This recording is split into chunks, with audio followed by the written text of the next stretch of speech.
ये राजद नहीं है, एक मालिक है और सब उसके नौकर हैं। यहाँ नहीं है, और यहाँ तो सबका साथ सबके विकास की बात है। भारतीय जनता पार्टी सब मिलकर पूरे देश में भारतीय जनता पार्टी को श्रेष्ठ बनाने का काम करती है। यहाँ एक व्यक्ति की पार्टी नहीं होती, वो भी लालू प्रसाद जी को भाजपा की ही कृपा थी।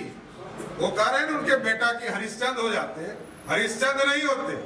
कल भी अपराधी थे और आज भी कोर्ट के नजर में अपराधी हैं।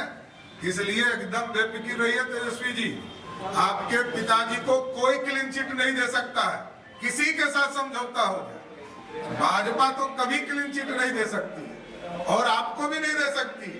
आप भी अब उन्हीं की श्रेणी में हैं, इसलिए एकदम बेफिक्र रहिए।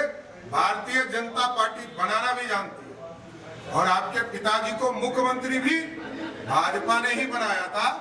भाजपा के